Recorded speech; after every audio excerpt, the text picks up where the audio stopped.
శ్రీ గురుభ్యో నమః. ఒక భక్తుడు తన స్నేహితుడి జీవితంలో జరిగిన వెంకటేశ్వర స్వామి మహిమ ఒకటి చెప్పారు. అదేమిటో ఇప్పుడు తెలుసుకుందాం. మా స్నేహితుడి అబ్బాయికి దాదాపు 8 ఏళ్ల వయసుంటుంది. అతనికి తిరుపతి చూడాలని కోరిక కలిగింది.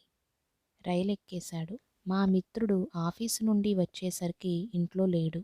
ఆడుకోటానికి వెళ్ళాడేమో అనుకున్నాడు. సమయం గడిచి రాత్రయింది. ఆ అబ్బాయి ఇంకా రాలేదు. వాళ్ళింట్లో వాళ్లకు భయం వేసింది. ఊరంతా వెతికారు. కానీ ఆ అబ్బాయి ఆచూకీ ఎక్కడా తెలియలేదు.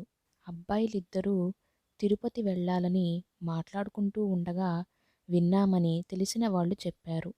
మా మిత్రుడు ఉన్న బలంగా బస్సులో తిరుపతికి బయలుదేరాడు.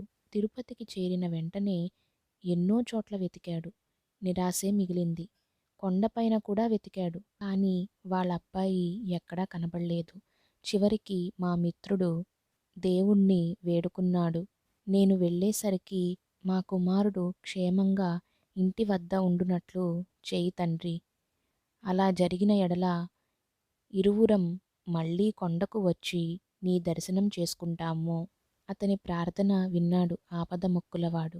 అతడు ఇంటికి చేరుకునేసరికి క్షేమంగా ఇంట్లో కనిపించాడు వాళ్ళ అబ్బాయి. అతనికెంతో ఆనందం కలిగింది. జరిగిన విషయం అడిగి తెలుసుకున్నాడు. రైలులో ఆ అబ్బాయిలు మాట్లాడుకుంటూ ఉండగా ఒక డాక్టర్ గారు వీళ్ళు ఇంట్లో చెప్పకుండా వచ్చారనే విషయం గ్రహించారు. వారిని తనతో పాటు తమ ఊర్లోనే దింపారు. ఆ రాత్రి వారికి తన ఇంట్లోనే భోజనం పెట్టి పడుకోబెట్టారు. మరుసటి రోజు రైల్వే అధికారులకు పిల్లల విషయం చెప్పి భద్రంగా వారిని అనంతపురంలో దింపమని కోరారు. అలా పిల్లలు క్షేమంగా ఇంటికి చేరుకున్నారు. నేను సరిగ్గా 11 గంటల సమయంలో దేవుణ్ణి ప్రార్థించాను.